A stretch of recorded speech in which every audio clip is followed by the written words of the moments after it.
This Bobby Fischer game scares me a little bit. I'm going to be honest with you right from the start. I don't fully understand every ounce of this game. It is unbelievably complicated.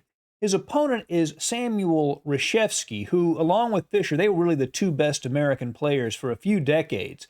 Reshevsky really was the only other player, other than Fischer, who could compete with the Soviet players. He maybe wasn't quite as good as their top players, but he could play with them. He was very strong, and he was known for not having a lot of preparation in the opening, getting maybe bad positions out of the opening, and then fighting back. Very, very strong player, and like Fischer, was a child prodigy. This came from a match they played. Part of it was in New York, part of it was in Los Angeles. This game was played in Los Angeles. Reshevsky has white, Bobby Fischer has black. Let us jump right in. Reshevsky begins with c4. Fischer responds with knight to f6. And after d4, g6, knight c3, bishop g7, we have Fischer's favorite King's Indian defense on the board. e4 castles, bishop to e2. We see Reshevsky has played the classic formation. After d6, knight to f3. And then e5 from Bobby Fischer, going directly after this d4 square. That's usually black's first and main target in the King's Indian. Castle and knight to c6, adding more pressure to the d4 square, and inviting white to play d5 and create a locked pawn structure, which is what Reshevsky does. d5, knight to e7. So the basic strategy here, black will play for f7, f5, and kingside counterplay. White will play for c4, c5, and queenside counterplay. These two pawn breaks, f5 for black, c5 for white. Now, white plays knight to e1.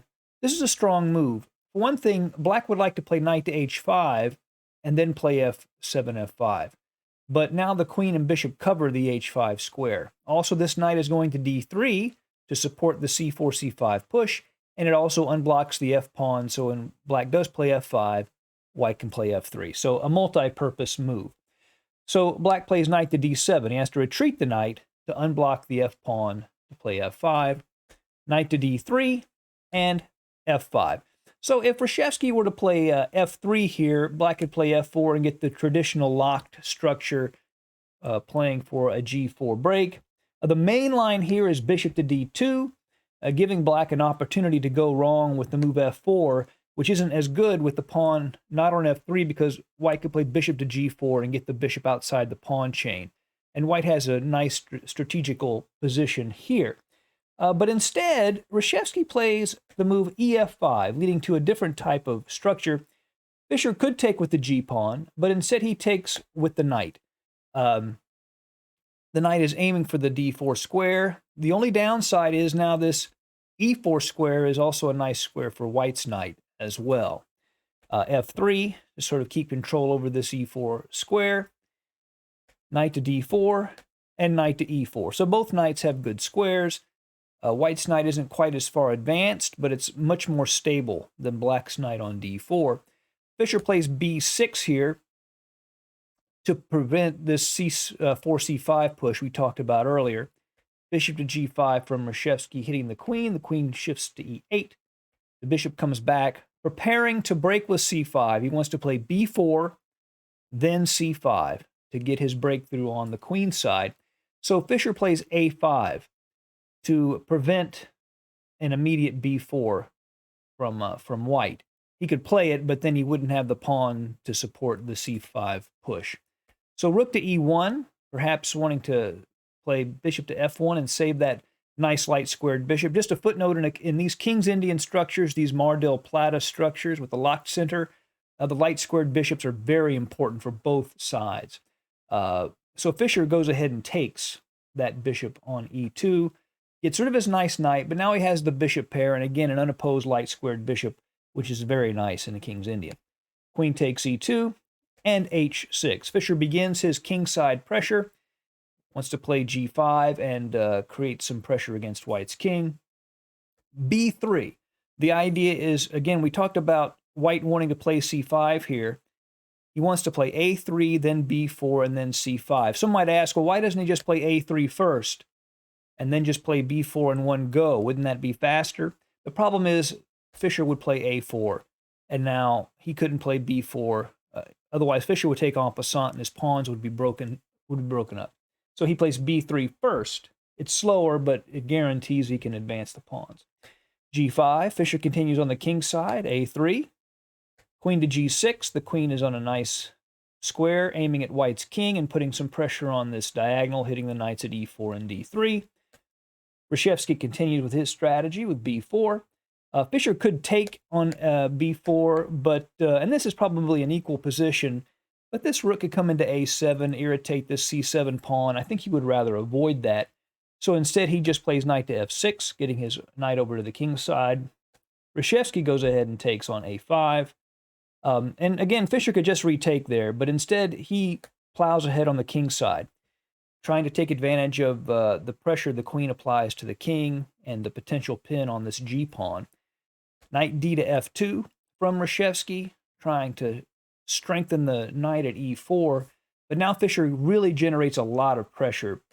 Pawn takes, and he can't take with this pawn because of the pin, so he has to take with the queen, but now there's an x-ray here against the queen.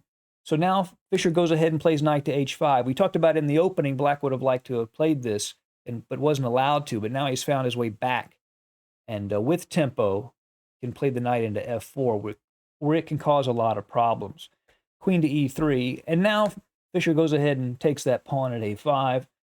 Rook a to c1. Remember, Reshevsky has not lost sight of his ultimate objective here of playing c4, c5. Notice how he never lets go of that idea.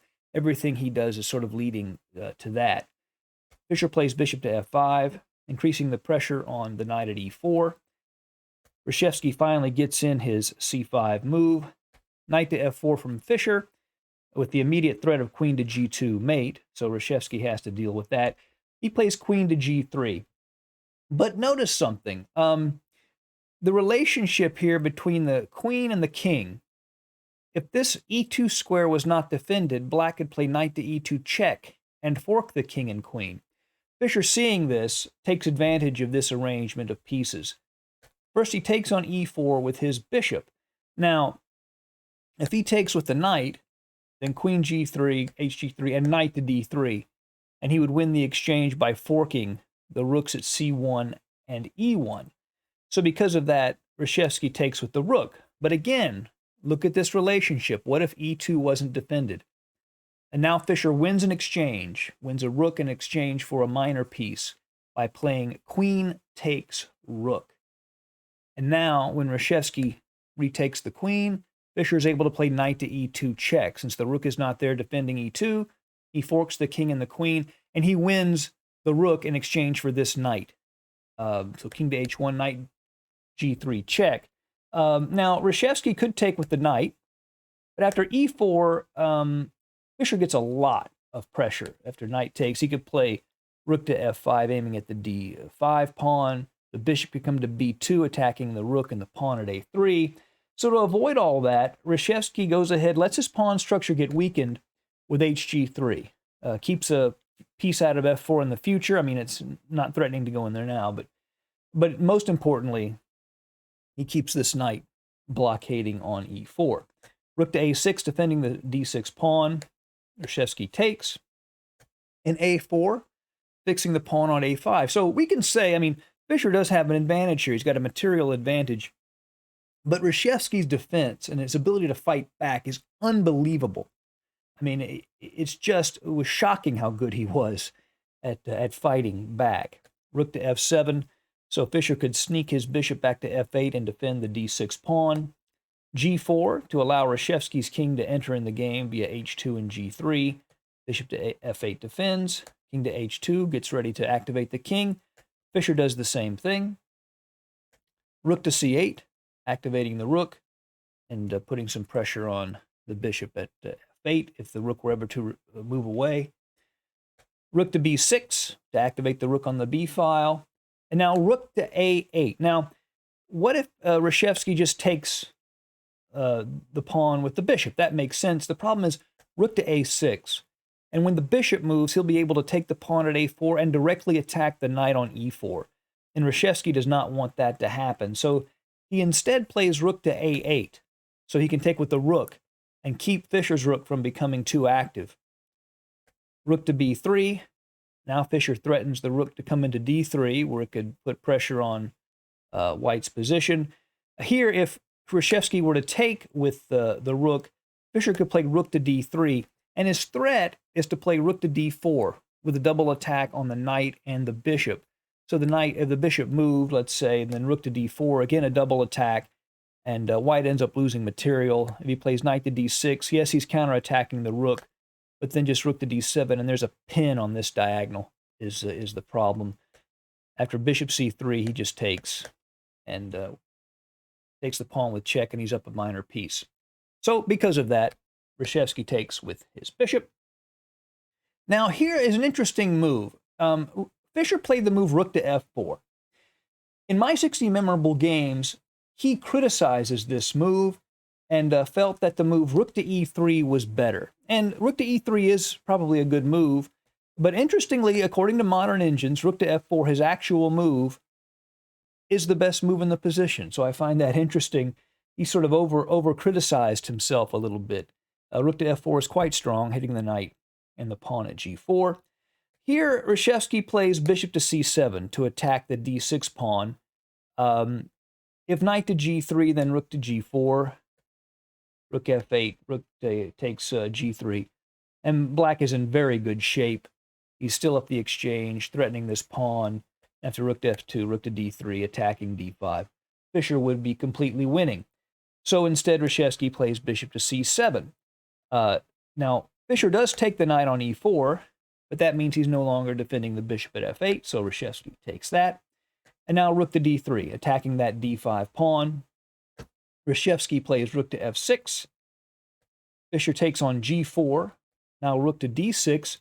And here Fischer plays rook to g7. He also criticized this move, and this time the modern engines agree with Fischer on this one. The rook to d2, attacking the g2 pawn, looks like it might have been a stronger move.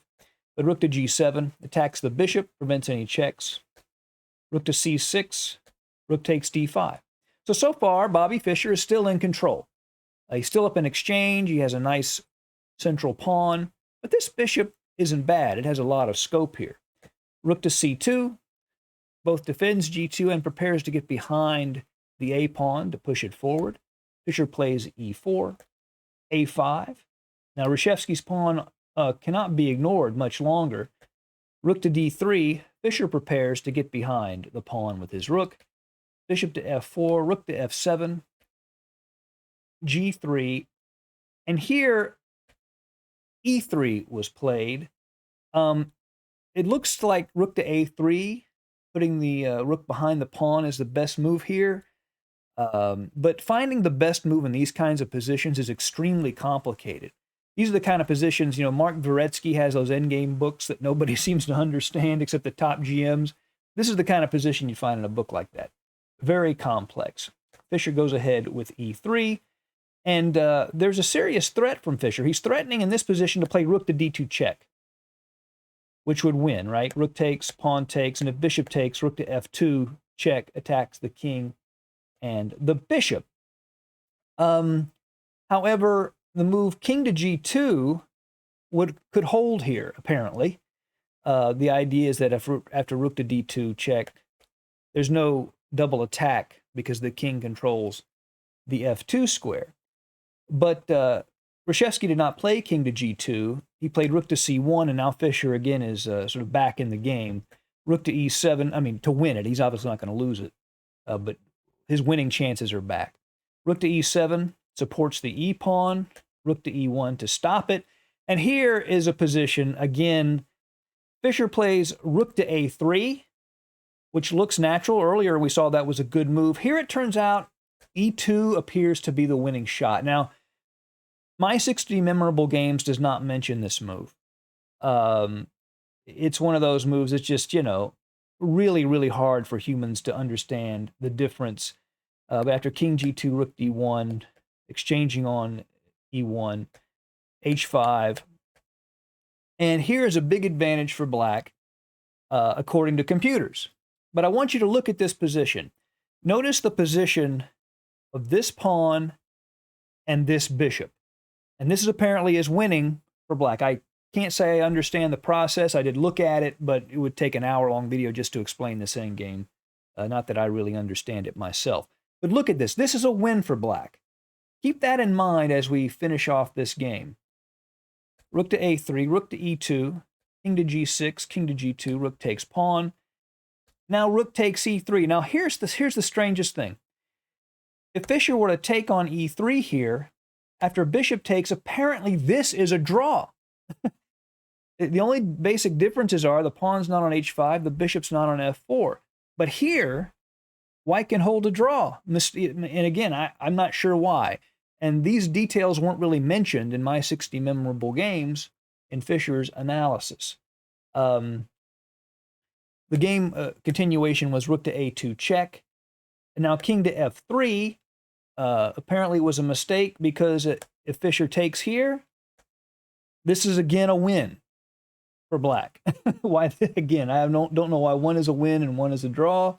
But again, I don't think they understood this quite either because Fischer plays rook to b7.